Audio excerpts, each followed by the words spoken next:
Welcome to my YouTube channel. Please click on the subscription button below. Today we'll be talking about the struggles of a girl child. Let's jump in now. Title: Shattered Glass and Phoenix Fire. The train whistled, slicing through the cold morning air, as 17-year-old Elise Marlowe clutched her ticket.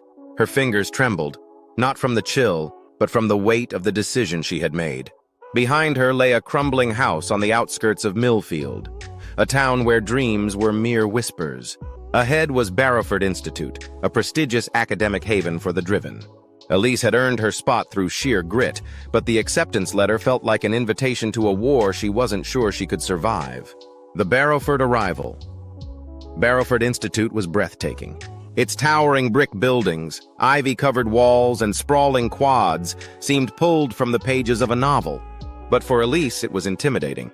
She arrived with her suitcase, clutching a campus map, her palms sweating despite the cold October air. Her dorm room was modest, with 2 twin beds, 2 desks, and a small window that overlooked the quad. Her roommates were already there. Lila Fontaine, a girl with platinum blonde hair and an effortless air of wealth, was unpacking a collection of expensive-looking scarves and handbags.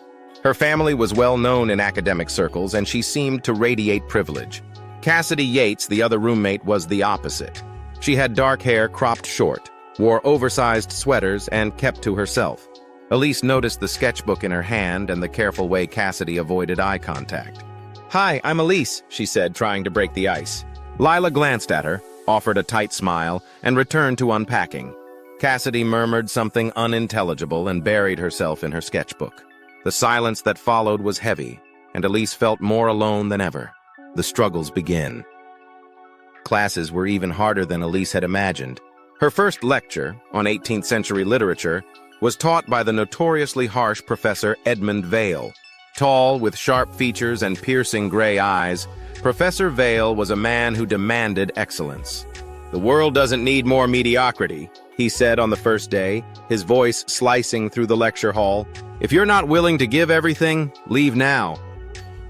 Elise had always loved literature, but under Professor Vail's scrutiny, she felt every flaw in her work. Her first essay came back covered in red ink, a scathing "needs depth" scrawled at the top. Outside the classroom, things weren't any easier. Lila ignored her, except for the occasional snide comment about Elise's bargain bin wardrobe. Cassidy was polite but distant, disappearing for hours at a time and never inviting conversation. Money was another challenge. The scholarship covered tuition, but Elise still needed to work part-time at a campus cafe to afford books and necessities. The late-night shifts left her exhausted, and she often fell asleep over her assignments.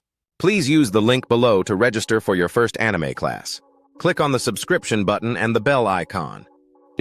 Part 2 coming soon.